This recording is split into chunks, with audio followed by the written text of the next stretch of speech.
Shalom, selamat pagi Bapak Ibu Sobat The Messenger. Senang sekali pagi hari ini kita boleh berjumpa kembali. Anda boleh bergabung melalui The Messenger Channel dari GKMI Kenari. Pagi hari ini kita akan mengawali kehidupan kita dengan kita mau datang menghampiri hadirat Tuhan. Kita mau mendengar kebenaran firman Tuhan dalam program Bread of Life. Renungan pagi yang boleh hadir di setiap hari Senin sampai dengan hari Kamis untuk Sobat The Messenger semuanya. Nah, Sobat The Messenger, apabila Anda diberkati melalui program-program kami, Anda bisa memberikan persembahan kasih Anda melalui rekening yang ada di layar Anda semuanya. Nah, kiranya apa yang kami berikan melalui kebenaran firman Tuhan, melalui program-program dari The Messenger ini boleh menjadi berkat untuk Anda semuanya.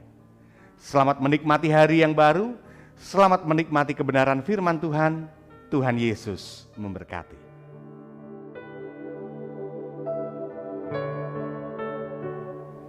Shalom, selamat pagi jemaat Tuhan GKMI Kenari yang dikasih Tuhan. Mari sebelum kita mengawali kehidupan di pagi hari yang indah ini luar biasa, kita belajar untuk mengisi hidup dengan kebenaran firman Tuhan. Mari kita berdoa. Terima kasih Tuhan, kalau pagi ini kami boleh bangun dengan tubuh yang sehat, dengan kesegaran yang baru, dengan urapan yang baru. Kami bersyukur karena semua kebaikan-Mu Tuhan. Kami lewati malam dengan luar biasa, dan kami akan menjalani hidup kami hari ini. Dan biarlah kebenaran firman-Mu menguatkan langkah hidup kami sepanjang hari ini Bapa, memberikan ingatan peringatan kami, supaya kami hidup dalam takut akan Engkau, yang menjamin kami boleh mengalami hidup yang kekal di surga mulia bersama dengan Engkau. Di dalam nama Tuhan Yesus, kita sama-sama yang menikmati kebenaran firman Tuhan katakan amin. Bapak saudara yang dikasih Tuhan, jemaat GKMI Kenari, saya akan memberikan tema hari ini bahwa ingat ada hari penghakiman. Apa? Ingat ada hari penghakiman. Suatu hari nanti kita semua pasti akan menghadapi yang namanya tahta pengadilan Kristus, untuk mempertanggungjawabkan segala sesuatu yang kita lakukan dalam hidup kita sepanjang hidup. Firman Tuhan berkata dalam 2 Korintus 5 ayat 10, sebab kita semua harus menghadap tahta pengadilan Kristus. Kata harus itu suka tidak suka, harus kita semua akan menghadapinya, supaya setiap orang yang memperoleh apa yang patut diterimanya sesuai dengan yang dilakukannya dalam hidupnya ini, baik ataupun jahat. Jelas firman ini ya mengingatkan kita bahwa ada kehidupan setelah kita mati, dan ada yang namanya penghakiman yang akan kita alami. Untuk apa? Untuk memperlihatkan keadilan Tuhan dalam setiap orang percaya, bahwa dosa itu pasti akan terima penghakiman. Karena Allah itu adil, untuk menentukan derajat upah yang akan kita alami, atau penghukuman yang diterima setiap orang. Apakah yang membedakan orang yang tidak percaya dan orang yang percaya di hadapan tahta Kristus? Firman Tuhan katakan dalam Yohanes 3 ayat 18, barang siapa percaya kepadaku, percaya pada Kristus, ia akan dihukum. Barang siapa tidak percaya, ia telah berada di bawah hukuman.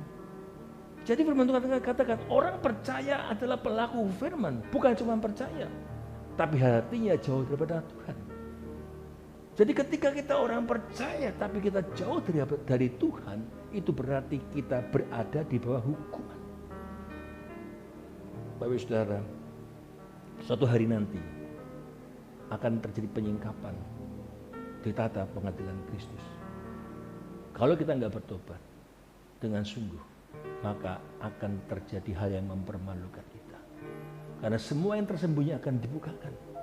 Makanya kalau kita hidup hari ini, ya, dan tahu akan ada masa depan, dan tahu akan ada penghakiman, mari kita harus bertindak hidup secara etis. Nah, tujuan khotbah hari ini, pagi ini, saya ingin mengajak kita semua untuk mengisi hidup dengan hal-hal yang rohani. Mengisi hidup kita dengan hal-hal yang benar. Mengisi hidup dengan hal-hal yang takut akan Tuhan. Ini menjadi penting. Ya. Kenapa? Karena ketika kita tahu bahwa ada hari penghakiman, akan ada perbuatan yang dihadapan di pengadilan berlaku pada setiap kita yang tersembunyi sekalipun, entah itu baik atau jahat. Bagi saudara dan saya yang sadar akan hal ini terjadi, kita harus membangun hidup kita di dalam hidup benar-benar memiliki roh yang takut akan Tuhan. Ini penting, saudara. Ya, saudara, takut akan Tuhan itu berarti kita percaya tentang apa yang Tuhan katakan itu pasti terjadi. Apa yang Tuhan janjikan itu pasti terjadi. Semua yang dikatakan Tuhan pasti terjadi. Jika dia berfirman di surga, ada neraka dan surga itu terjadi. Ada penghakiman itu terjadi. Kalau engkau tidak mengampuni, engkau tidak ada yang mengampuni, itu terjadi. Jadi semua yang diperkatakan Tuhan itu terjadi. Itulah definisi takut akan Tuhan. Makanya gunakan waktu yang ada hari-hari ini. Kalau kita hidup hari ini, bernafas hari ini, kita gunakan waktu kita sebaik mungkin. Ya. Takut akan Allah itu sebuah karunia. Takut akan Allah sebuah karunia dan sebuah awal perjalanan hidup iman kita. Makanya kenapa saya katakan iman itu perjalanan hidup. Kalau kita tidak punya takut akan Tuhan, maka perjalanan hidup iman seseorang itu akan kandas, akan mudah jatuh. Perjalanan iman seseorang akan kandas, bahkan mungkin tidak ada kemajuan. Kenapa? Karena tidak takut akan Tuhan. Orang yang takut akan Tuhan itu akan membentuk hidup yang trust dengan Tuhan. Orang yang takut akan Tuhan akan memiliki obey, taat dengan Tuhan. Nah, mengapa banyak orang gak takut Tuhan? Mengapa banyak orang masih melakukan pelanggaran? Tahu itu dosa, ya. Masih suka menghakimi orang, masih suka iri hati, benci, bahkan berbohong. Ngerti, tapi masih melakukan karena tidak takut akan Tuhan. Nah, kalau dia punya takut akan Tuhan, itu akan membentuk percaya, trustnya dengan Tuhan, bahwa dia tidak akan melakukan kejahatan, dia tidak akan melakukan dosa, dan dia taat melakukan perintah Tuhan. Kenapa? Karena dasarnya dia takut akan Tuhan, sumbernya takut akan Tuhan. Makanya saya mau katakan pola hidup Kristen itu didasari dengan hal penting ini, yaitu takut akan Tuhan. Ini dasar yang penting. Kalau hidup orang Kristen tidak takut akan Tuhan, saudara akan melihat di akhir hidup kita hanya ada dua kompartemen, surga atau neraka. Orang yang takut akan Tuhan itu seperti tanaman yang tumbuh, ya, di tepi air yang mengalir. Seperti pohon yang tumbuh di aliran sungai. Ya. Takut akan Tuhan itu seperti tanaman yang indah tumbuh di hati orang yang benar. Ya. Takut akan Tuhan akan seperti orang yang memiliki hati yang senantiasa terjaga. Ya. Karena takut akan Tuhan itu gak akan tumbuh seperti tanaman tidak akan tumbuh di hati yang keras, di tanah yang berbatu-batu. Gak ada pertumbuhan iman. Sehingga ketika takut akan Tuhan itu bertumbuh, maka dia seperti pohon yang tumbuh dan berbuah dan menghasilkan buah. Dan dia menjadi orang-orang seperti orang yang satu hari nanti dia akan masuk dalam kehidupan kekal. Ingat, kapak sudah tersedia di akar pohon. Ketika pohon itu gak berbuah, maka dia akan ditebang. Ya. Jadi kalau takut akan Tuhan ini pada dasarnya adalah sikap iman yang tidak akan direbut orang lain. Kenapa saya katakan kalau takut akan Tuhan itu penting? Karena ketika kita nggak punya takut akan Tuhan, kita nggak akan bisa mengenal Tuhan. Saya selalu bertanya, setiap saudara pendengar setia Jemaat GKMI Kenari, saya yakin saudara semua ketika nanti pulang, saatnya pulang, semua pasti ingin masuk surga. Tidak ada yang ingin masuk neraka. Dan bagi orang yang ingin masuk surga, saya mau katakan harus kenal dengan pemilik surga. Saudara nggak bisa masuk surga kalau nggak kenal yang punya surga. Saudara nggak bisa masuk rumah orang yang nggak kenal. Saudara akan diteriaki pencuri. Kenapa nggak dikenal? Jadi kalau kita suatu saat ketika waktu kita pulang, ya kita pulang ke surga mulia karena kita dikenal Tuhan. Kalau kita nggak kenal pemilik surga, kita nggak akan bisa masuk surga. Dan kalau kita tidak takut akan Tuhan, kita tidak akan masuk ke dalam surga, nggak akan mengenal Tuhan. Ya. Saudara, untuk mengenal Tuhan itu firman Tuhan katakan di dalam Amsal 2 ayat 5, itu diperoleh ketika kita takut akan Tuhan. Ketika kita takut akan Tuhan, maka kita akan menerima pengenalan akan Tuhan dalam Amsal 2 ayat 5. Kapan kita bisa takut akan Tuhan dan akhirnya mengenal Tuhan? Kalau kita mencari Tuhan, menggali firman siang dan malam, merenungkan firman Tuhan, mencari Taurat seperti harta terpendam, maka akan muncul roh takut akan Tuhan dan roh pengenalan akan Tuhan. Ingat, syarat masuk surga harus kenal pemilik surga. Cek di masing-masing. Aku kenal Tuhan. Mari periksa. Aku kenal Tuhan. Orang yang mengenal Tuhan, dia tidak akan menyakiti hati Tuhan. Dia akan menjaga hidup untuk hidup tidak melanggar apa yang Tuhan mau. Saudara, ingat suatu hari nanti ada penghakiman. Dosa itu nikmat, dosa itu enak. Tapi jangan engkau melanggar. Karena ketika engkau tidak takut Tuhan, maka engkau akan mudah jatuh dalam dosa. Dan ketika engkau jatuh dalam dosa, maka engkau sedang masuk dalam lumpur hisab. Yang butuh Tuhan untuk saudara bisa keluar dari lumpur hisab itu.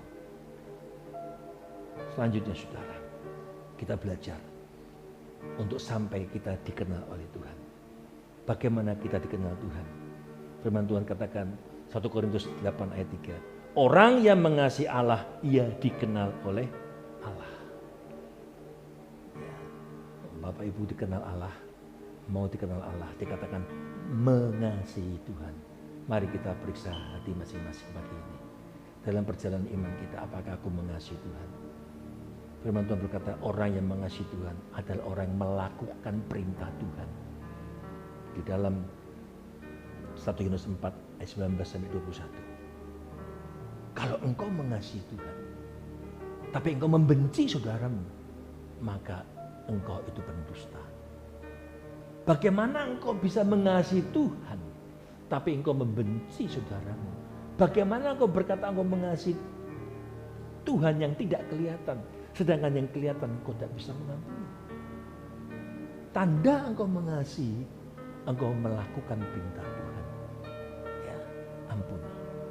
Jangan benci dengan orang. Hari ini kita belajar pagi ini, ya, untuk kita menjadi orang-orang yang satu hari nanti, ketika kita pulang, kita punya tempat di kerajaan surga. Saya katakan percuma kita menjadi orang Kristen dari kecil, dari lahir sampai tua, tapi nggak punya takut akan Tuhan. Hidup penuh dengan dosa, tapi ingin mati masuk surga. Itu bukan Allah yang adil kalau orang berdosa masuk surga. Hari pagi ini, mari kita renungkan masing-masing. Menjalani hidup hari ini kita nggak tahu apa yang terjadi. Ya, ada banyak halangan, ada banyak rintangan, ada banyak cobaan. Mari kita menjaga hidup kita untuk belajar hidup benar, berkata benar. Ya. Jangan biarkan mulut ini berkata dusta, bertobat, dan tinggalkan semua hal yang tidak benar. Pagi ini kita belajar mengawali hari ini untuk mengingatkan kita semua dan saya bahwa suatu hari nanti ada hari penghakiman.